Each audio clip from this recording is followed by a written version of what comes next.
I'm not gonna brag about the size of my stem, but it's about 3 or 4 inches longer than that. Wow.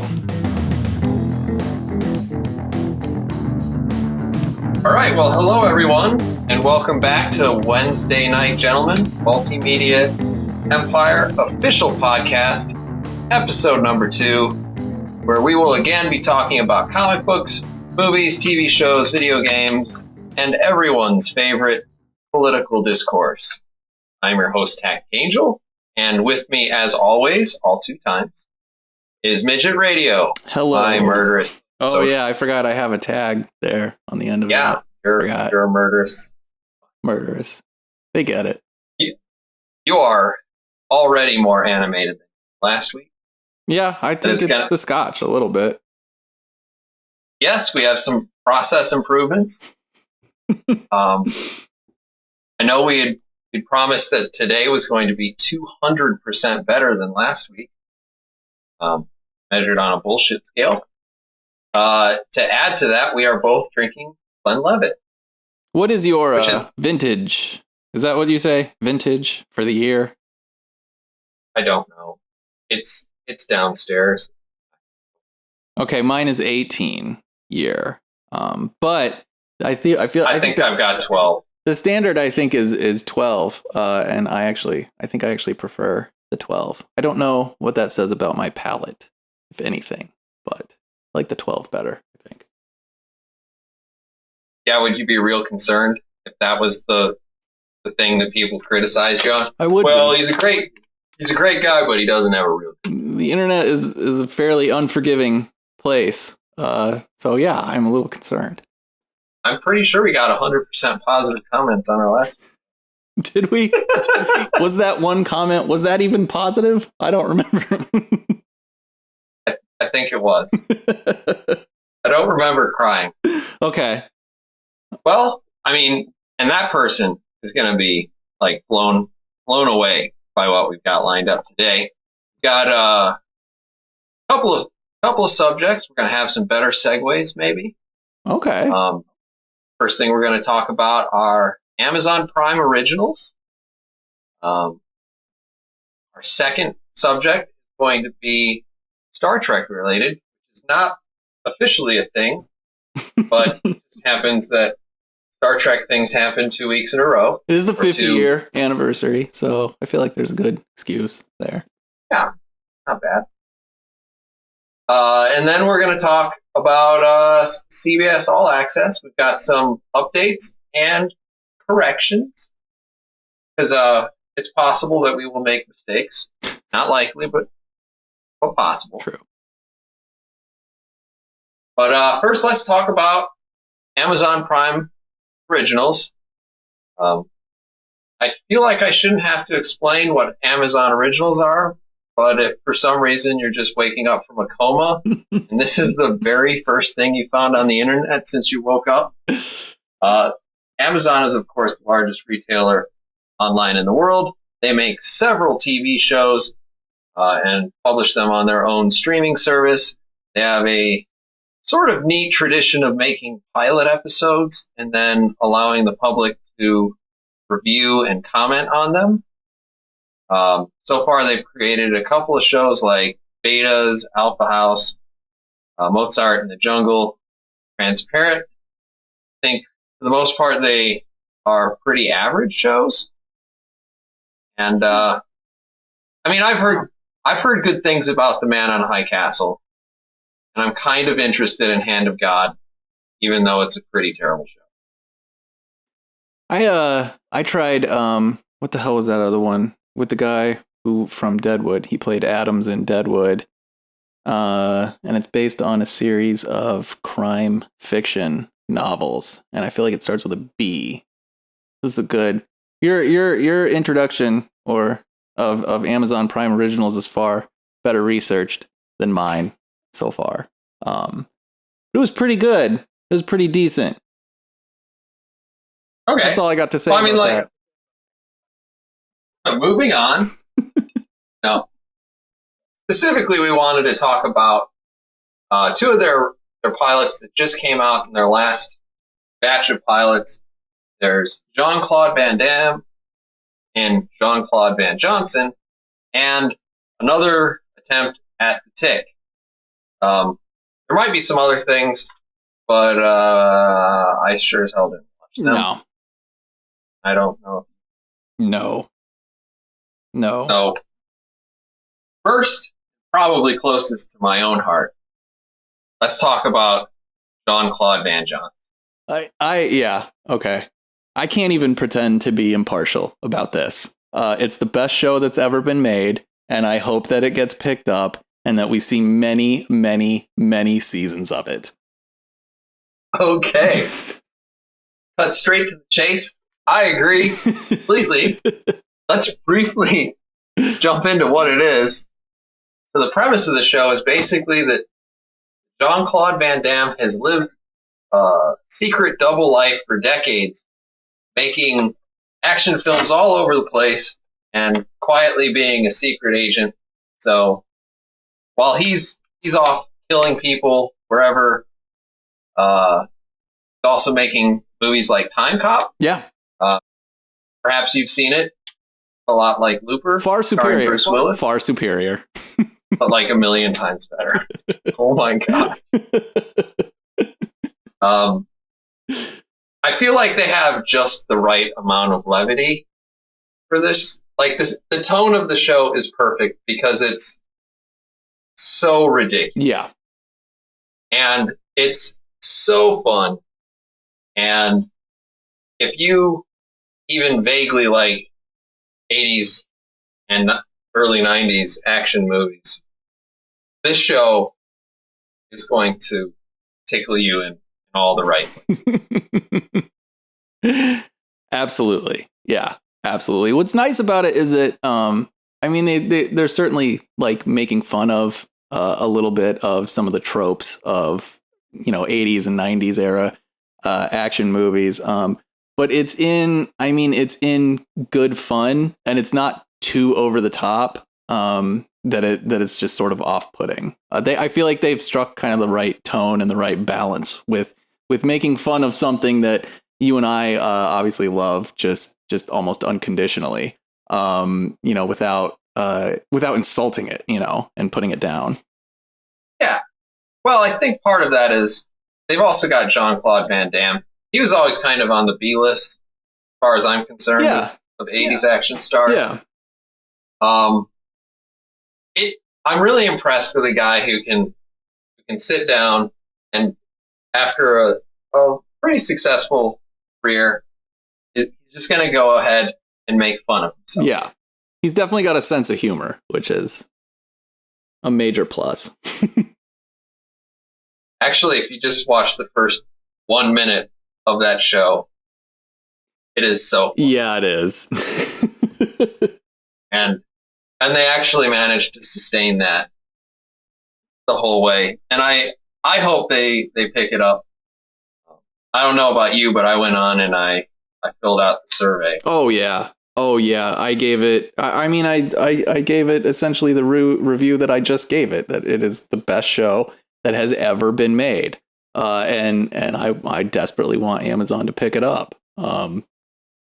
Absolutely. This would be, for me, definitely the first Amazon original that I would like really be into. Yeah. I've been meaning to go back and watch Man on High Castle. Man in the High Castle? I think it's, The Man in High Castle. So, like, I've heard that's pretty good. But this is just so perfect. Yes. And it's so fun. And I just so the one thing that I feel like is awkward about the show, and I think is almost universal through the sort of career that Van Damme and Steven Seagal actually as well have had in the kind of post golden years, so like around 2000 up until now, where these guys are aging, and Van Damme I think still looks great, and Stallone I think looks phenomenal, but they're still in these movies, and I guess now this TV series, this need to have the sort of love interest involved with the main character. And as these guys get older, the gaps in the age between the protagonist and the love interest get more apparent, and in my own opinion, much more awkward and harder to kind of see past. I couldn't tell really just by looking at her how old the love interest in JCVJ was, but it seemed measurable, to say the least. Yeah. So she's 37. Okay. And he's 50 something. 37 is certainly old for ladies in movie years, I guess, but yeah. I mean, it could be a lot more off-putting. He could be like Vanessa, who's his love interest, could be played by, I don't know, the chick who plays Sky. That would be would be grotesque. Like even we watch Agents of S.H.I.E.L.D. and there's a part of you that's just like, this is wrong. Yeah. I don't know. I don't know. In my opinion, it would almost be better if she wasn't there, or if they at least cast someone a little bit more realistic. Like, I would be more accepting of a relationship between Van Damme and Felicia Rashad in this show than I am with the woman he's got now. Okay. Yeah. Also, it's cool to see Felicia Rashad. I'm just gonna say.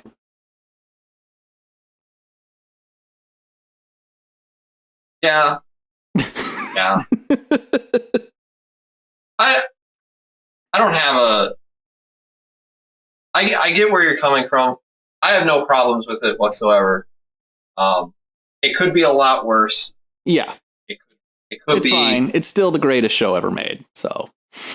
Yeah. Yeah. Guess he's 50. That's 19. Oops.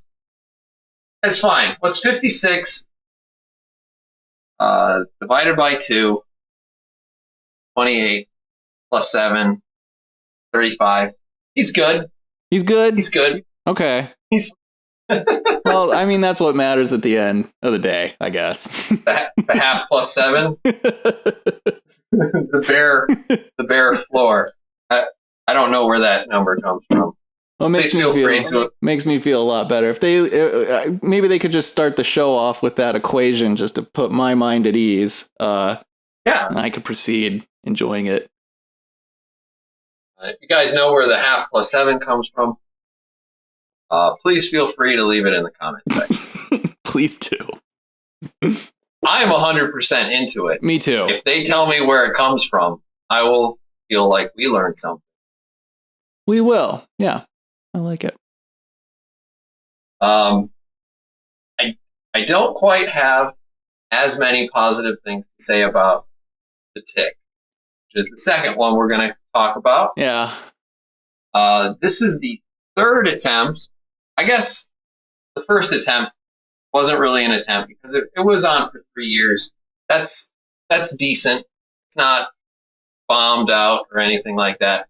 But this is the third attempt to bring The Tick to the small screen. The Tick, for those of you who don't know, is kind of a ridiculous, invincible strongman who is basically Don Quixote for superheroes.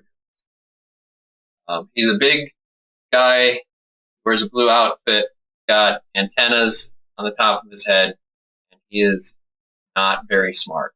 No. No. I guess they come from he's from New England Comics Press. Apparently a small studio. I don't know anything about it. I have no idea. I never actually read the book. Huh. Well.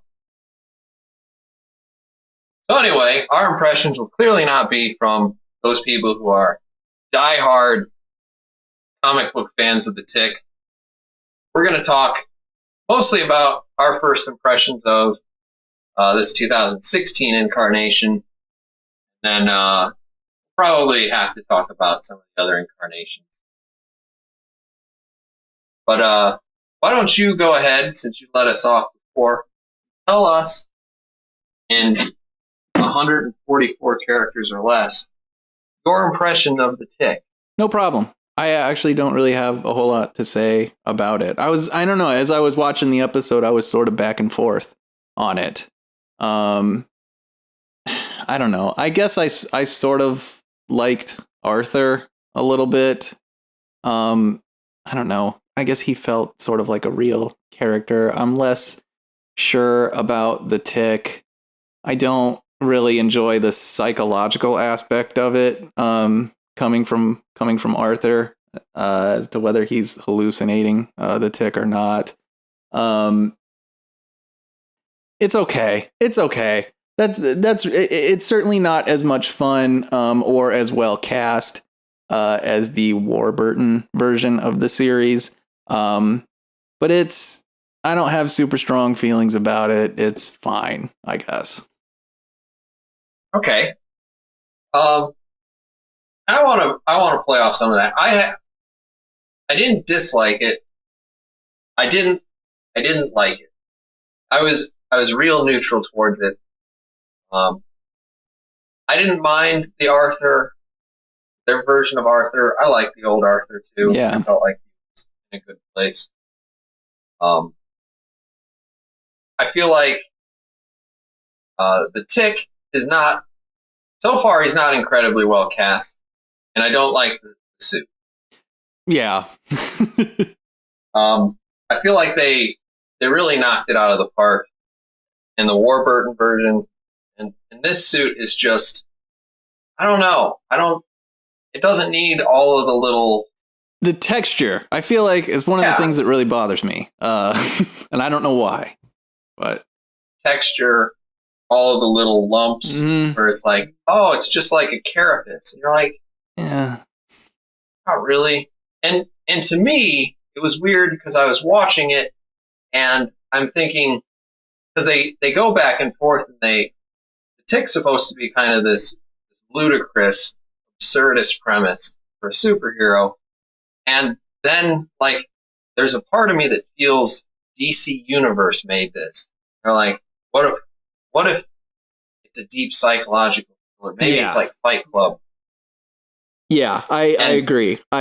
There's a kind of a clash there, and I would just much rather have fun with any incarnation of the Tick rather than have to deal with whether or not there is some dark psychological aspect to it.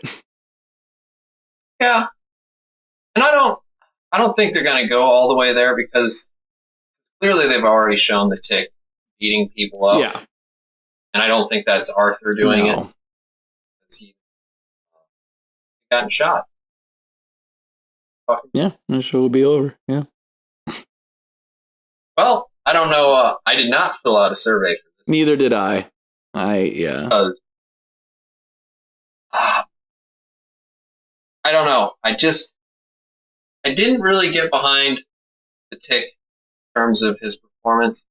The Tick in this case is played by an actor named Peter Serafinowicz, who is probably best known for being Nova Corps pilot number 472, Guardians of the Galaxy, who I think he died.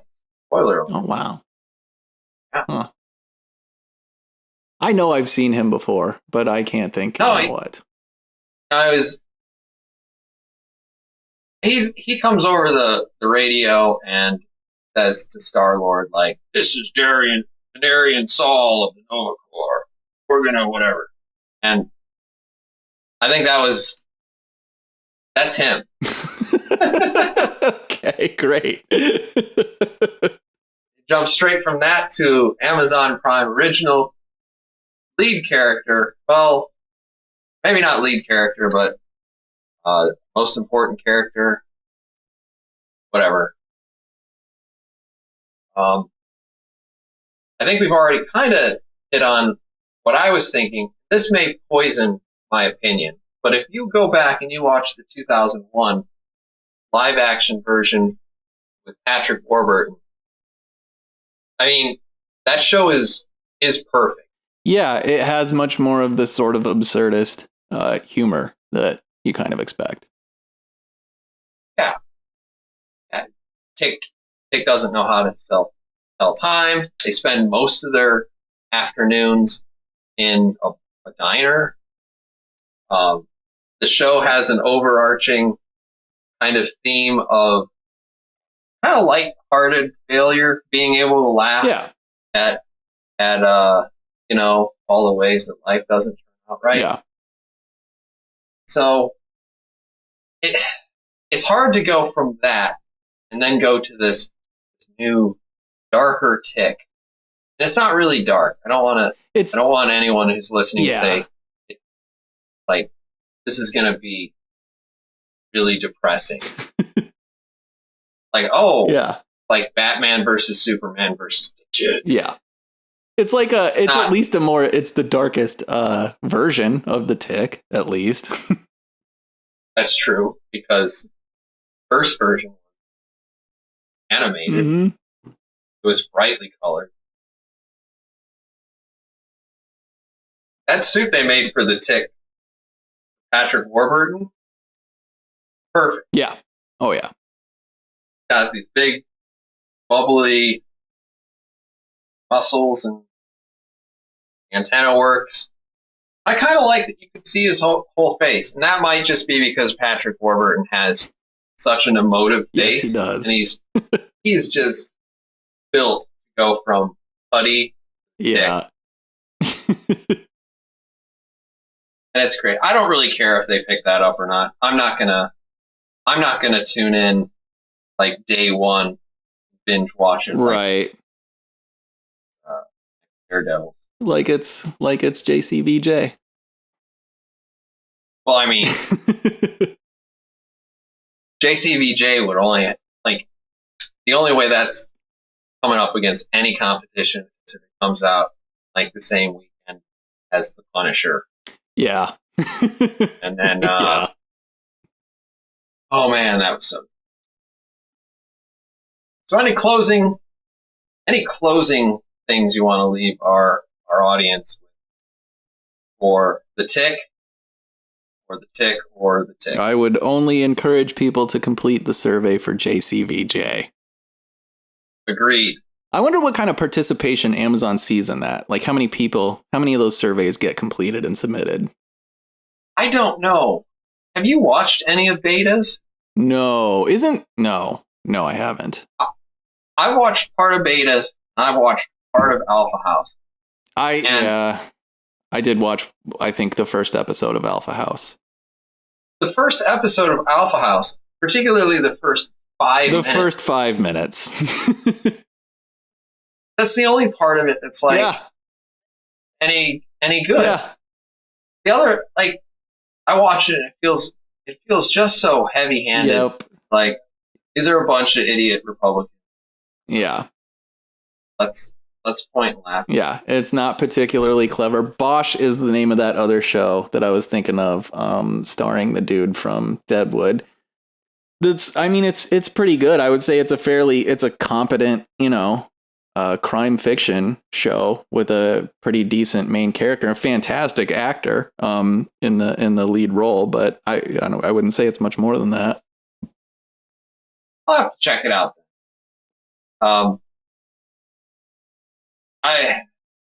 Betas was. Yeah. And Alpha House felt way too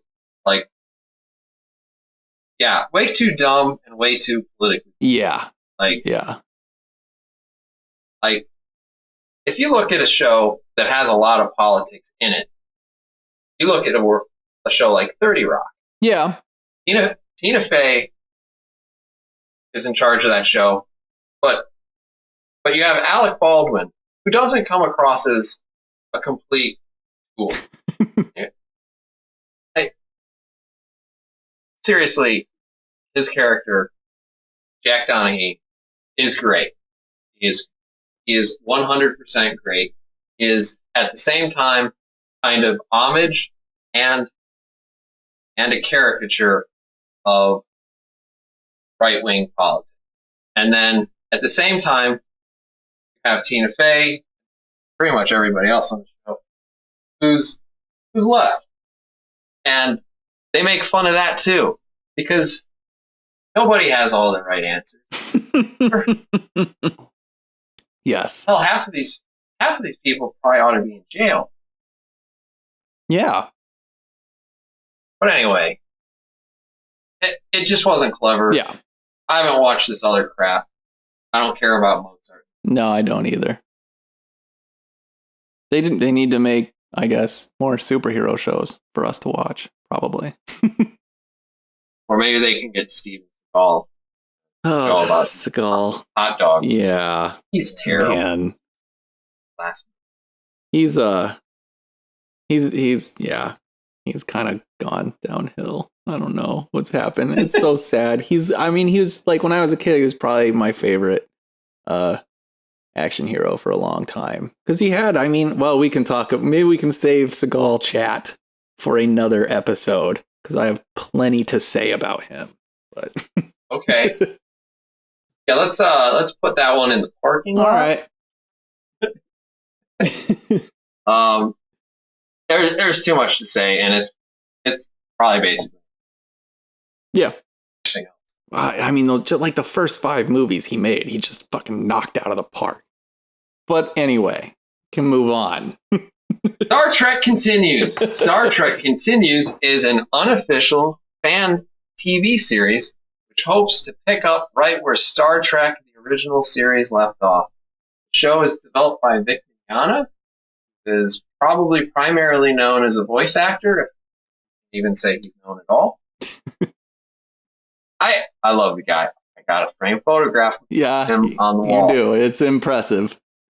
It is. The show does distinguish itself, though, by trying to perfectly replicate the look and feel of the original show, and it's also use of professional talent for the most part in front of the camera. So most of these people have at least some experience reading lines, as opposed to like if you and me were to try to make a movie. Right. You'd have to like go film for 4 hours. Yeah, that's about right.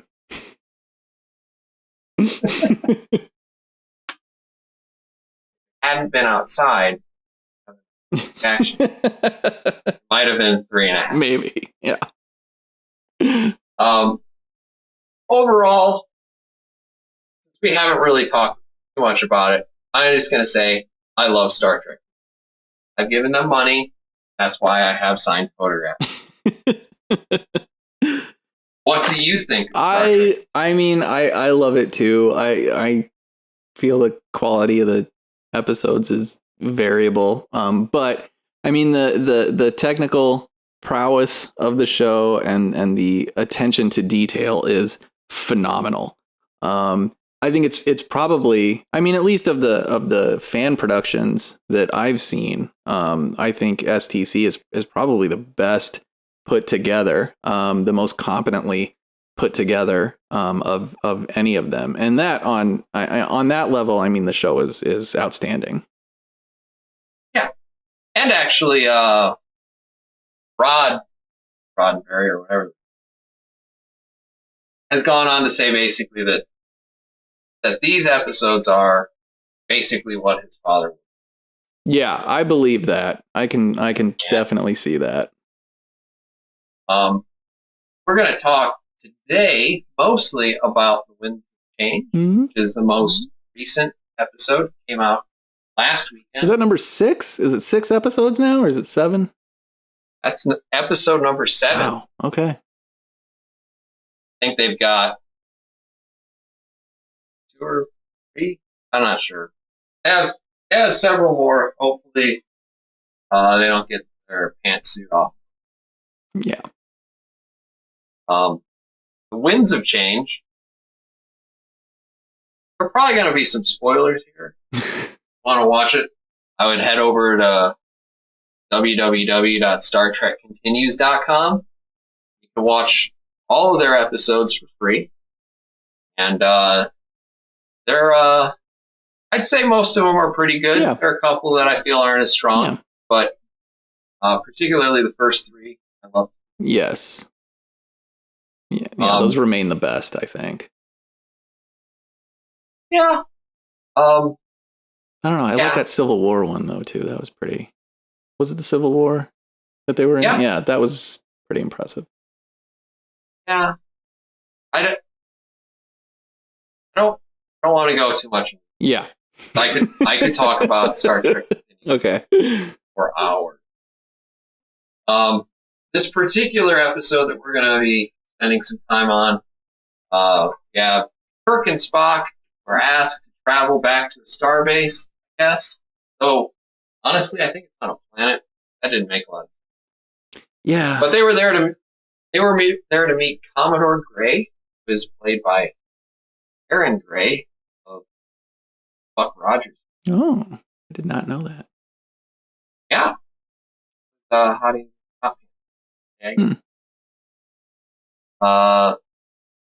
She was on an earlier episode too, in Lilani. Okay. Also had rights. Counselor McKenna, an original character, and Sulu are basically along for the ride. I think part of the reason why Sulu's there is just to get him off the bridge. Gray is called Kirk and Spock to announce that the prime candidate for USS Hood was left adrift in space due to some system issues. They needed to power cycle the router. Right. I think it was that. Yeah. Gotta have a good chief engineer.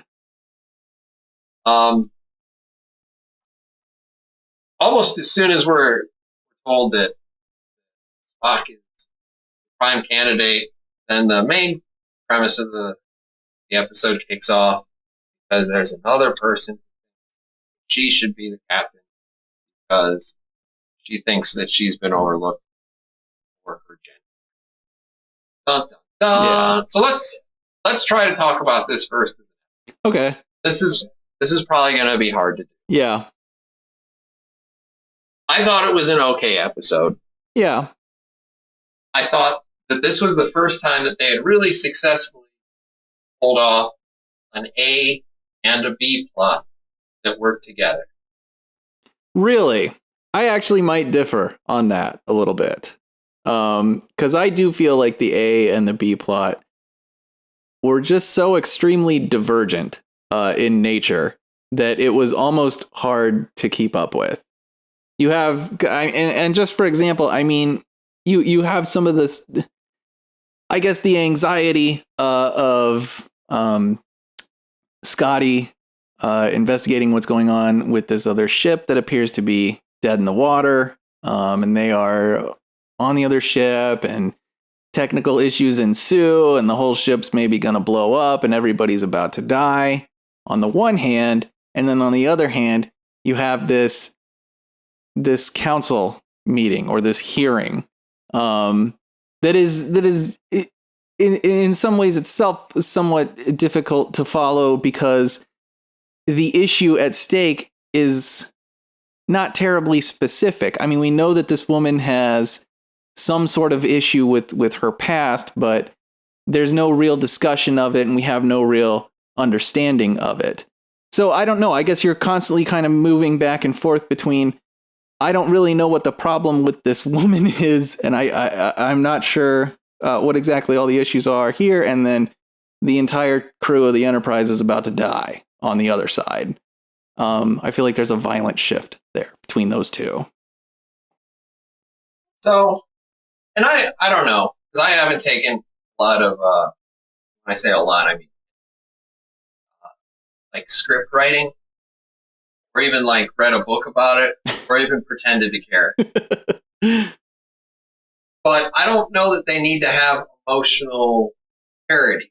Like, I get that, like, if you get to the end of, like, Star Wars Episode 1, right, yeah. you have violent emotional shifts between, Jar Jar and Liam Neeson dying, and all the other I don't care factors. Yeah. There.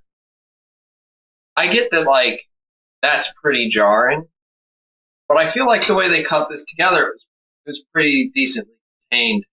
Like, I mean, I felt like the whole time I could see the storyline in my head, and I knew what was going to happen. It wasn't a surprise. Yeah. I don't know. I guess I'm a little disappointed in the ending in the sense that because the ship just blows up, right? I mean, the ship blows up and, well, then I guess we don't need to have this hearing. I guess we don't need to make any decisions at all. Yeah. I mean, that's a bit of a cop-out. It felt like it, but it was, I don't want to get into the meta just yet, but it's really hard.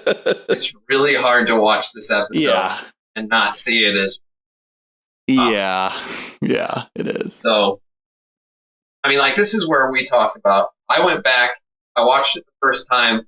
The entire time I watched the first time, I feel like my butt cheek clenched tight because it was just like, this is kind of on the nose, right? I feel like they could have at least cast a brunette, or a redhead. Like, give me somebody, just give me some, maybe even a different race. I mean, that would have been something.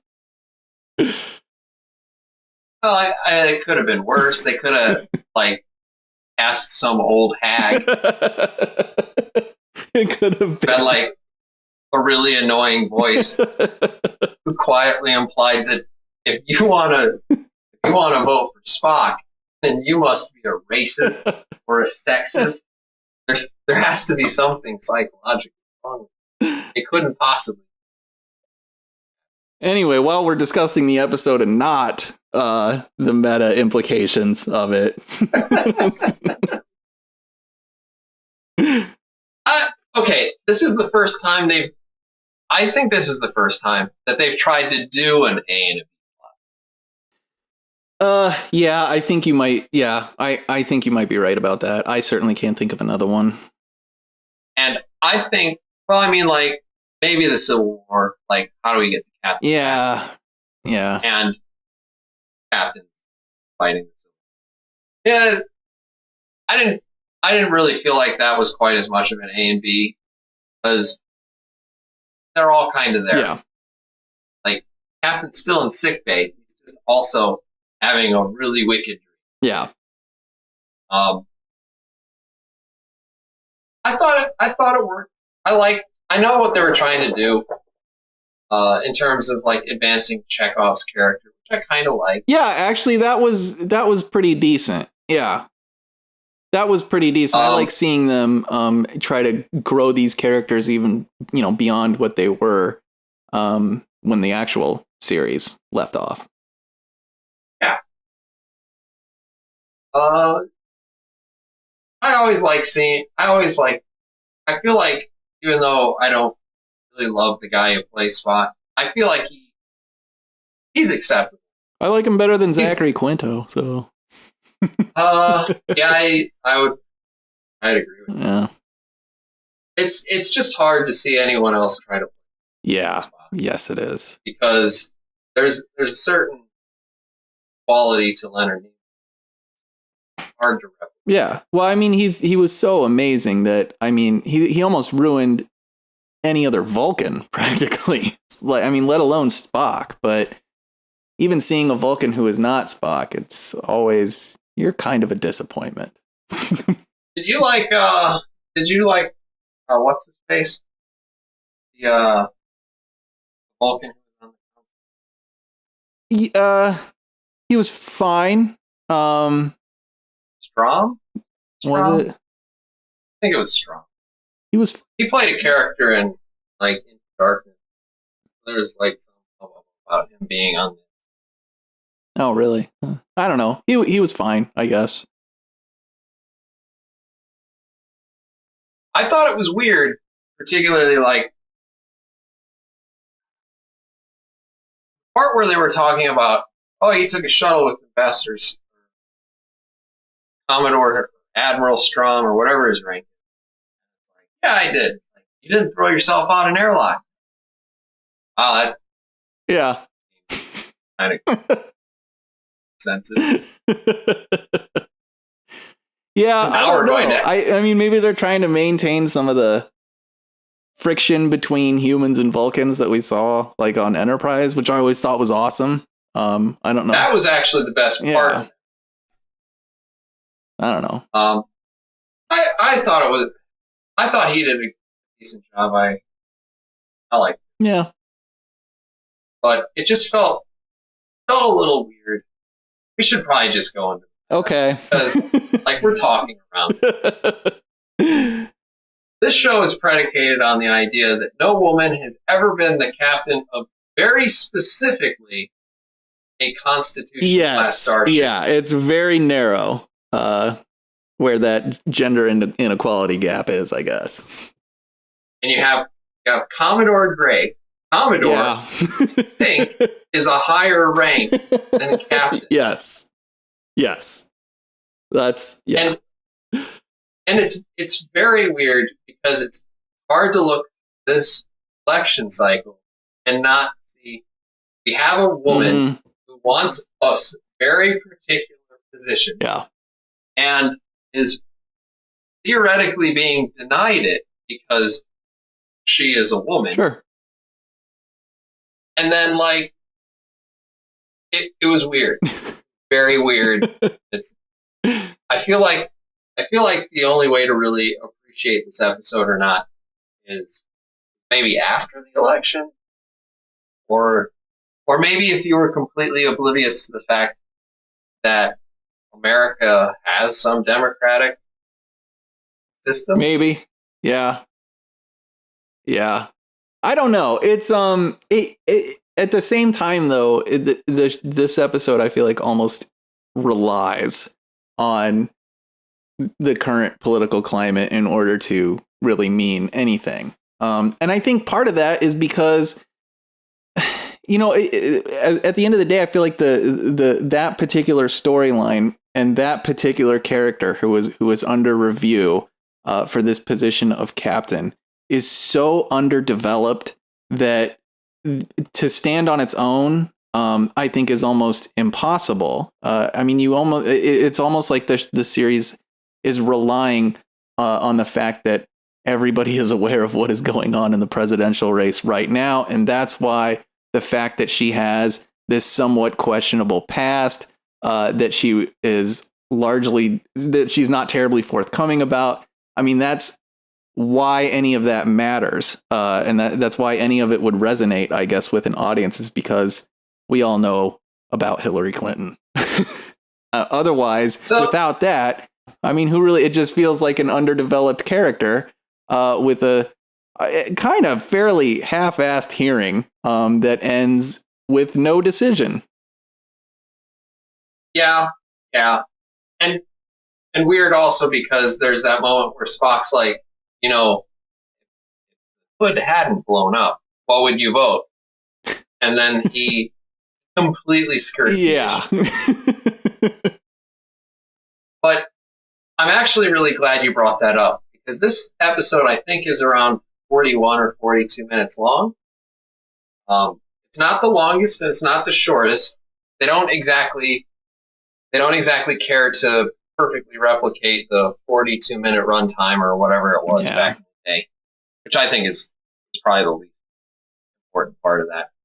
But I feel like they could have spent an extra 5 minutes with the hearing. They could have spent an extra 5 minutes somewhere developing her character, so that, like, she was involved in some incident where the captain died. Yeah. And basically they're like, hey, you want to talk about that? Like, fuck you, you're only asking me because I'm a woman. Right. You're just like, that's okay. Yeah. I mean, like, you're not making me want to like you. No. But then at the same time, I mean, so much of her reasoning is because I've already been interviewed countless times about this. I've already participated in a number of hearings, and my testimony is a matter of record at this point. So how do you not think of Clinton throughout that entire thing?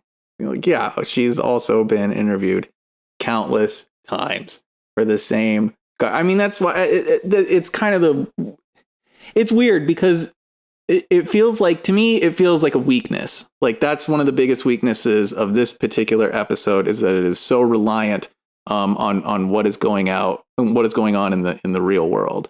But then at the same time, I mean, you could argue that it's very much in the spirit of Roddenberry era classic Trek, to write an episode that is extremely on the nose politically. I don't know how much half black, half white would resonate today, but I guess it still would. Yeah. But I agree, and actually, I like your point about that. Our reliance on understanding the plot is driven by things that are outside of state, outside of Star Trek, outside of the actual episode. So, yeah, it's hard. I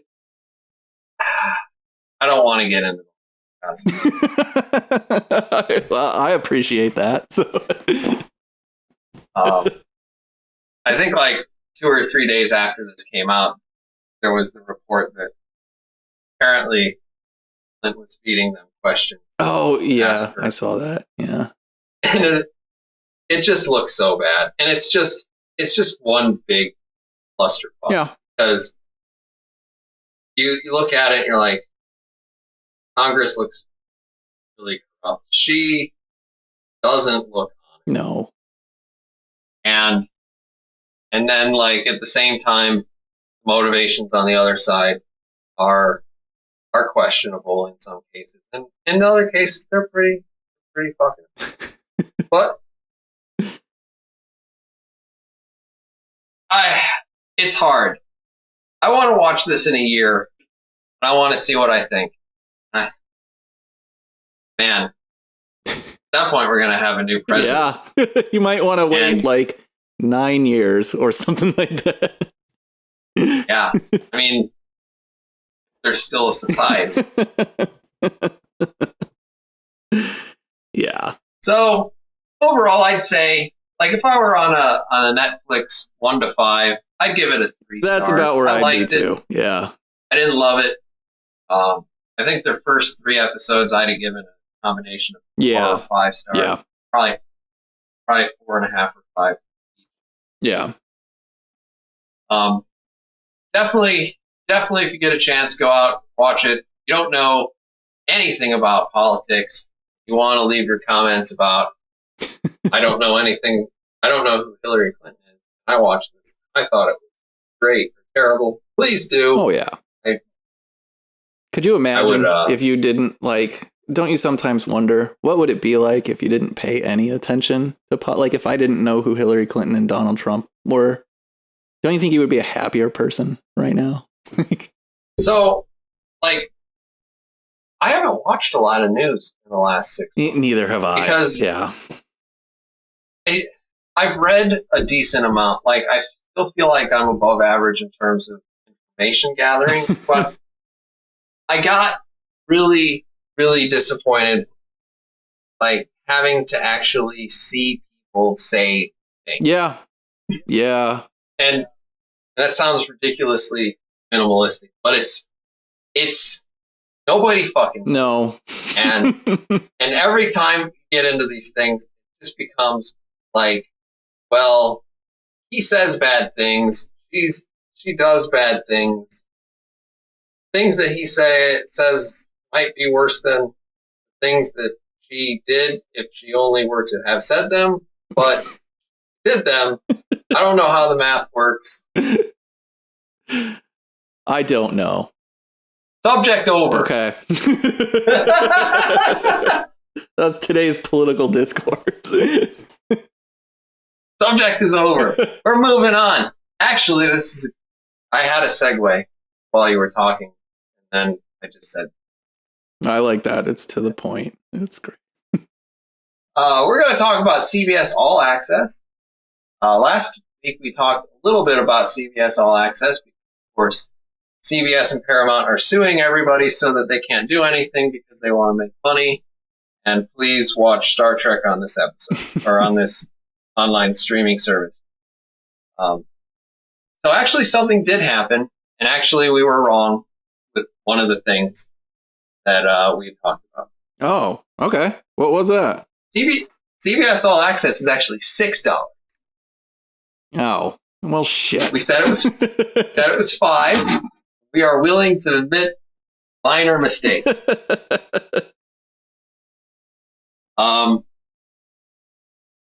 didn't know this, but even though CBS All Access is $6, you still have commercials.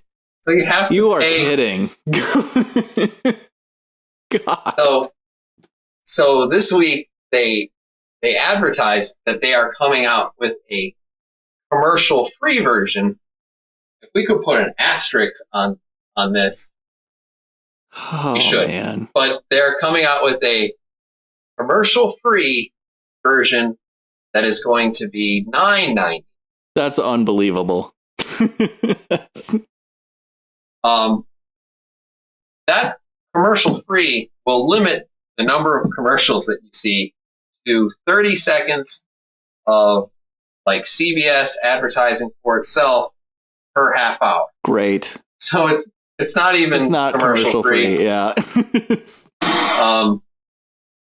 The other option that they say is limited commercials, which is the $6 version. I don't know how you can say it's limited commercials when there's no like full commercial experience.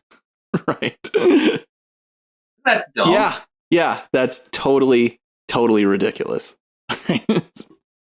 I don't know. Do they just have like maybe what it means is that Star Trek Discovery is so goddamn good that people are going to be willing to pay $10 a month just for that show alone. I mean, how could it not? That is our inverse gravity slope. Rhetorical device. It's clearly it's priced that expensive because it's that. It's so good. It's like a Rolex timepiece. You understand why you have to pay more. Yeah. Star Trek Discovery, more commonly known as STD, it's gonna be so good. You're gonna wish there was more money. Right. Like, is there a way that I can give you $15 and only see like 15 seconds of commercials every half hour? Oh, son of a So, bitch. for point of comparison, I did actually go out and I compiled like how much each service costs. Okay. So Hulu is $8 with commercials. Yeah. Or in this case, I guess we would call them limited. Yeah. And more content. And more. I guess that's implied in every one of these that you're probably about to list off. Not necessarily, but for the most part, yes. Hulu also has a no commercials. Yeah. I believe that actually does mean no commercials. Okay. For $13. Wow. Oh, damn. Which, I mean, it's probably not that. I never found that Hulu streamed particularly well, and I always thought that. I just thought it was a substandard service based on my experience. And it has a couple of original shows. Yeah. I saw The Path is extremely good. I'm a huge fan of that show. With Aaron Paul and Michelle Monaghan. Absolutely fantastic show. Okay. The only one I ever saw was like, I don't know. This is the one where they were basically mutants. A bunch of like. Oh, I don't think I ever saw it. Well, save your time. Okay. It is no alpha. Yeah.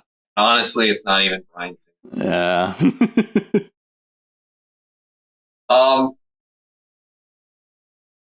Did you notice that Hulu actually went to a no free content thing?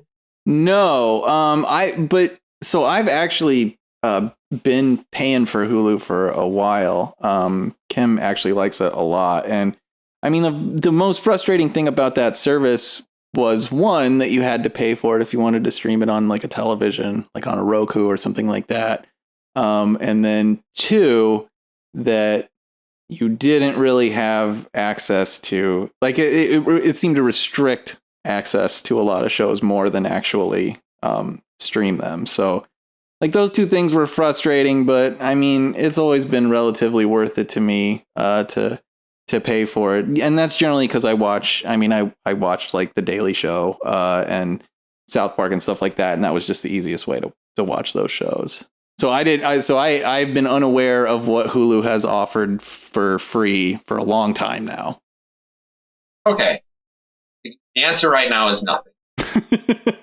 Okay.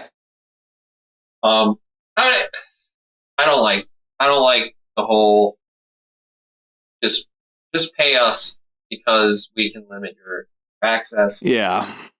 I was unimpressed with the originals that I watched, and I didn't understand, like, and it may have changed, but I had Hulu Plus for a while, and it would always be like, well, you can watch all these shows, and it's like, yeah, but I can only watch like 20% of them. Yeah.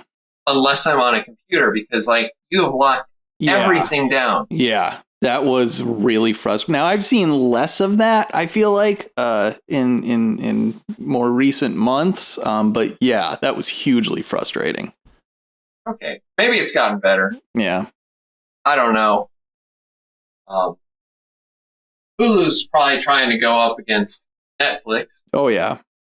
Netflix is $10. Yeah. I gotta say, particularly if you're in like our demographic that like comic books. Yeah. It's kind of yeah. It's rather easily the best small screen comic adaptations that exist now, quite easily. And you get other things. You get Stranger Things. Yeah. I know a lot of people are into Orange is the New Black, but I don't really. No, I don't care either. I do like House of Cards, I will say. And I liked the first season of Bloodline. Yeah, interestingly, actually, I think when it comes to Netflix, I've been watching a lot more of their original content than anything else they put out. Though I do like that. I feel like on Netflix, like some of the stuff that comes out in Hong Kong or overseas in general shows up on Netflix pretty damn quickly, which is fantastic. I kind of actually love that. Okay.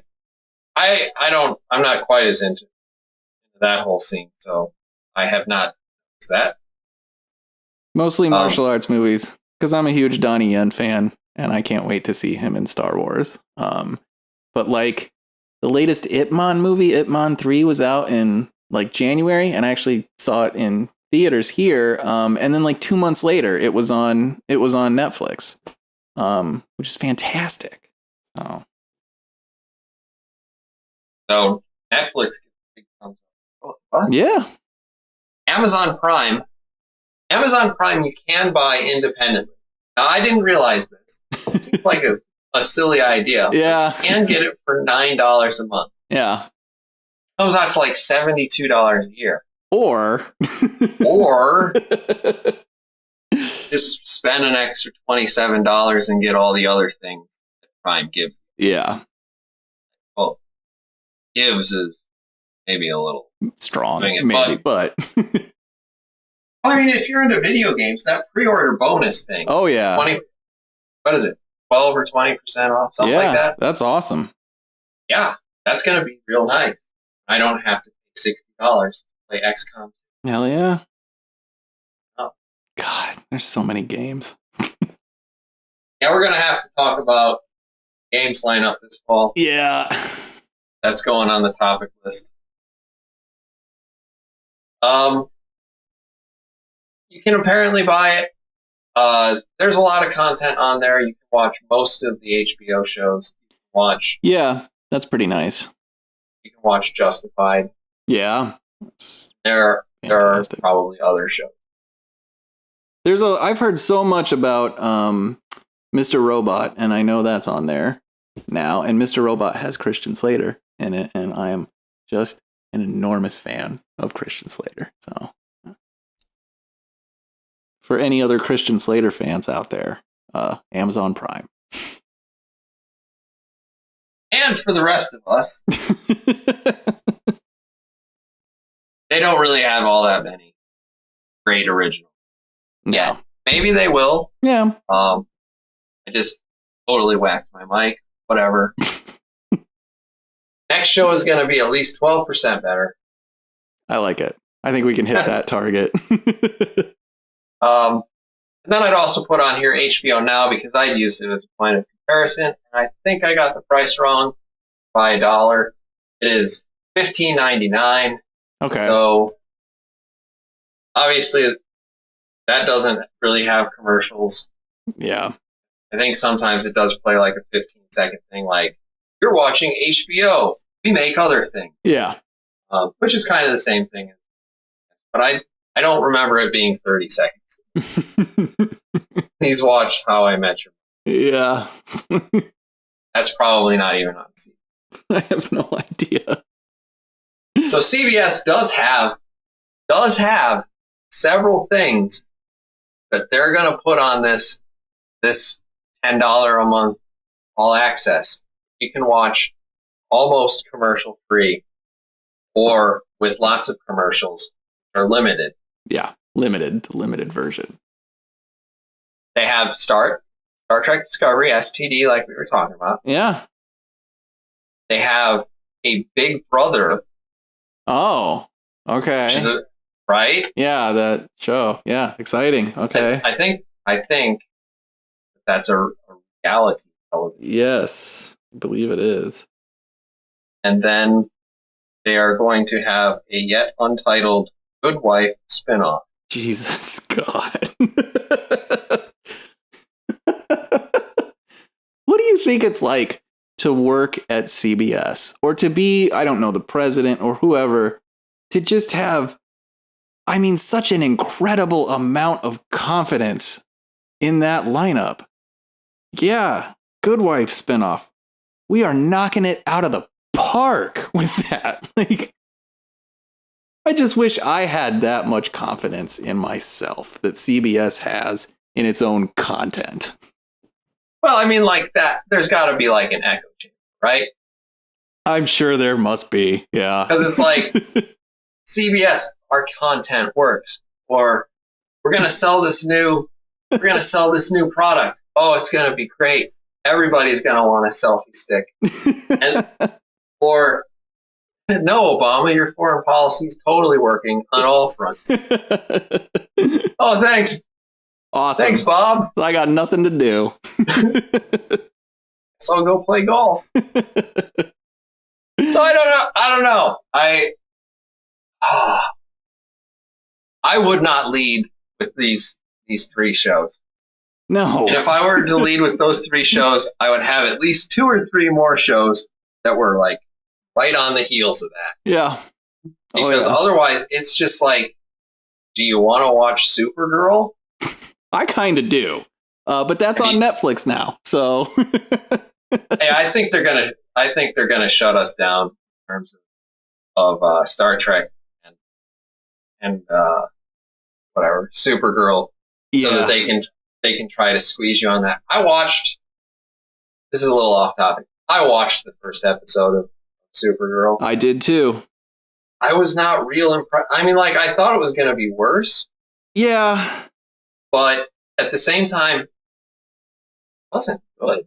So here's I agree. But, so I like the idea, at least, of Superman and Supergirl, being symbols of hope, being these idealistic characters. And I think that whatever her name is, Melissa Benoist, I don't know, but she seems like a perfect vehicle for that sort of attitude.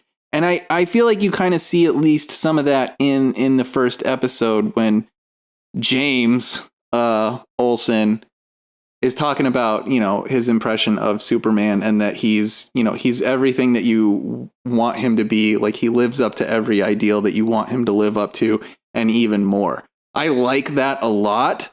So I don't know. While the show certainly has some problems, it's at least they're getting. I feel like they're getting the attitude right and the tone correct. Yeah, no, I agree. I agree with what you're saying about the positive, hopeful message. I don't know that it's currently playing itself out in any media other than this show. Yeah, yeah. Batman versus Superman is depressing. It is rather the opposite of, yeah. And then, like, there's a certain sense of relief when they kill the alien menace at the end, and you no longer have to worry about Superman being this terrible villain. Yeah. And it's just weird. Yeah. And I don't have a problem with the girl playing Supergirl. I don't feel like the writing there. It's not, and it still has some of those, it still has some CW problems where they just kind of tend to take everything to the highest emotional level that they possibly can. Like, Supergirl's character, if you were kind of a dick and you wanted to review it in this regard, she's almost bipolar, where she's like, I'm finally the person that I've always wanted to be, and I'm living up to who I am. And then she experiences some self-doubt, and it's like, I can't do any of this. There's no way I'll ever be a success at being a hero. And then someone kind of encourages her emotionally and crying, and she's like, yeah, you know what? I really can do this. I mean, it's just we go for like the most emotional exploration of any scene that we can, and don't. I don't know. Everything's just a bit too dramatic, I guess, is what I'm saying. Yeah. And actually, I'd say with Ally McBeal's character, whatever, Callista Flockhart. Is that who plays it? Callista Flockhart, yeah. Holy crap. Married to Harrison. Is she? Wow. I think if you were like 80 years old, that would probably be a good. Yeah. I feel like her character, every scene with her, is like, she is just a raving. Yeah. And like it's too on the nose, because then you're trying to take that, and the next scene you have Supergirl, and she's having one of those things where she's like, well, I want to be a hero. I want to do these things. Yeah. I have emotions and stuff.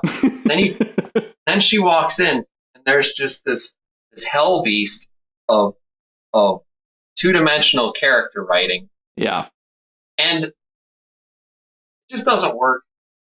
I don't feel like there are any characters in that except for Super. At least in the first.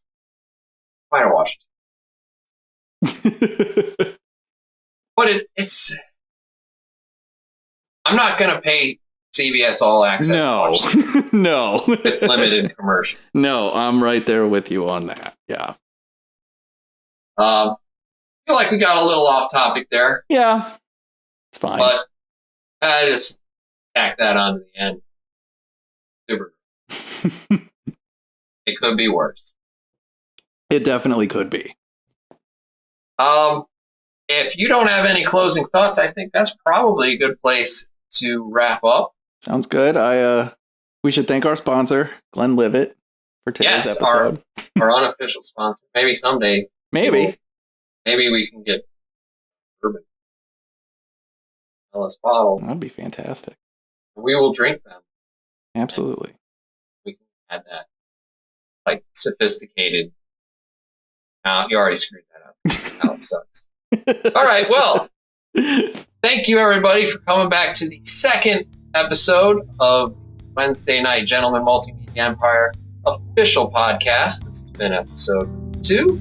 We are looking forward to seeing you guys again when we're back in a week or two for episode number